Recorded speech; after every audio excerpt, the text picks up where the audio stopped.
Hello, my dear friends. I'm Nishan sir from Sang Academy. I'm welcoming to all in Sang Academy this classroom program. Today we are discussing the various body. बहुत सी body जो India में existence है. Just like आपने सुना होगा election commission of India, union public service commission and Niti Aayog. These are the various body. और इन बॉडी का जो मेड किया जाता है, उसको बनाया जाता है वेरियस प्रोविजन के थ्रू बनाया जाता है.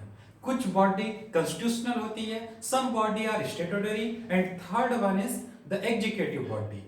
तो इंडिया में we have three type of body. One is constitutional body, second one is statutory body and third one is executive body. अब हम पढ़ते हैं कि what are this are bodies. तो first one is constitutional body. तो what is the mean of the constitutional body. तो listen carefully. When you read the constitution, जब आप पढ़ेंगे कॉन्स्टिट्यूशन को, यू विल बी सी कि various constitutional article are mention in constitution. हम जब पढ़ेंगे कॉन्स्टिट्यूशन को तो इसमें आर्टिकल अनुच्छेद का मेंशन किया गया है. और किसी भी if any article is directly stated that, directly ये बताएगा कि कॉन्स्टिट्यूशन बॉडी बनना चाहिए या कोई बॉडी बनना चाहिए. Just like election commission. Okay, election commission हमारे इंडिया में, पूरे इंडिया में इलेक्शन करवाना होता है. तो we required one body is constitutional body. Okay, तो जो कॉन्स्टिट्यूशनल बॉडी होती है that directly mention in a constitution. और किसी भी आर्टिकल में बोला जाता है we require this type of body. वैसे ही union public service commission UPSC, जिसको हम लोग इन आईएएस आईपीएस रिक्रूट किया जाता है इंडिया में. तो वैसे ही आर्टिकल नंबर 315 वो given the direction about the union public service commission. Union public service means संघ लोक सेवा आयोग.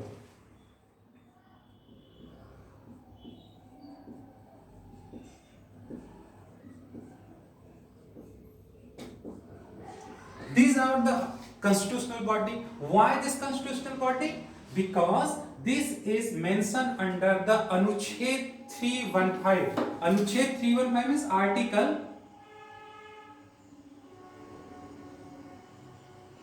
315. 315 is talking about the one body. This is the Union Public Service Commission.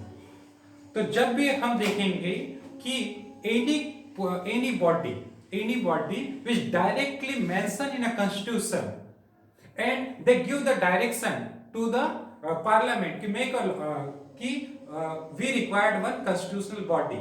तो parliament or any executive action they made one body.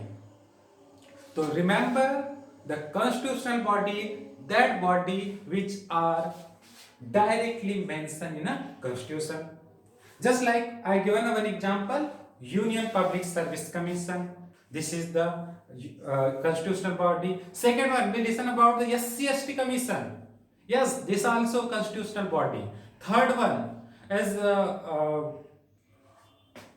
State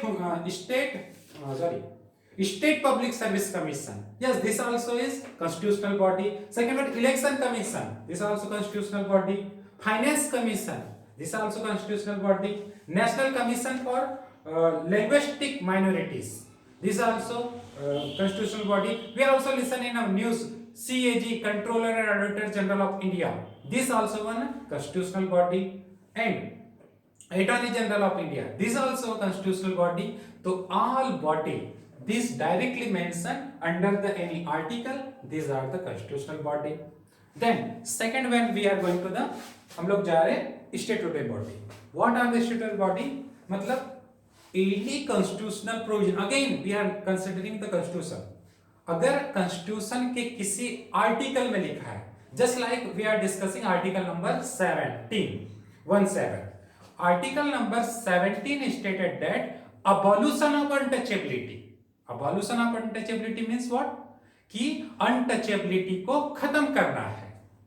okay, तो जब untouchability को खत्म करना है तो हमें उसके लिए क्या? तो कॉन्स्टिट्यूशन इज टेलिंग दैट कि I given the authority to the parliament. मतलब क्या कि कॉन्स्टिट्यूशन ने बोला कि हमको अनटचेबिलिटी, जो अप्रशस्ता है, जो छुआछूत है, उसको खत्म करना है।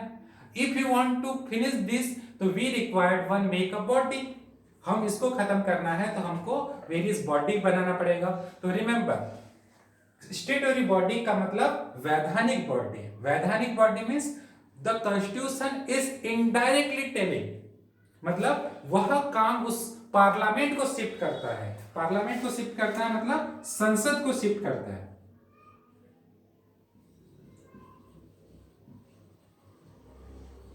और संसद क्या करती है? Parliament then making a law, और वो लॉ बनाती है वेरियस टाइप के लॉ। जस्ट लाइक आपने सुना होगा नेशनल ह्यूमन राइट कमीशन, राष्ट्रीय मानव अधिकार आयोग, नेशनल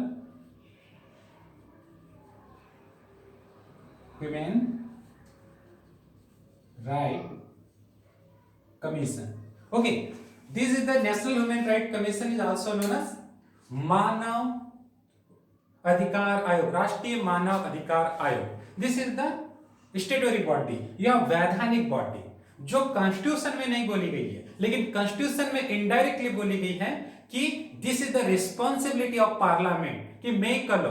तो पार्लियामेंट जब भी किसी भी बॉडी को बनाएगा तो we will known as statutory body या वैधानिक बॉडी।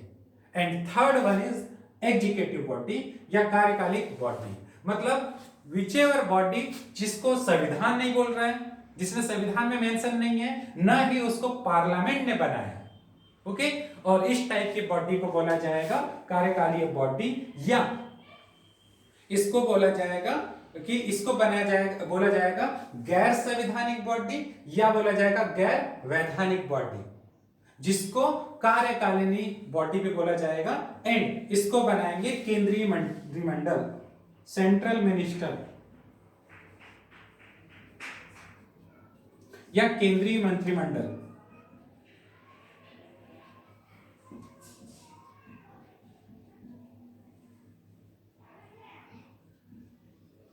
और इसका परफेक्ट एग्जांपल है NITI Aayog.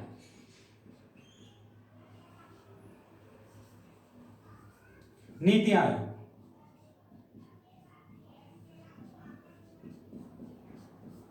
NITI Aayog is a constitutional body.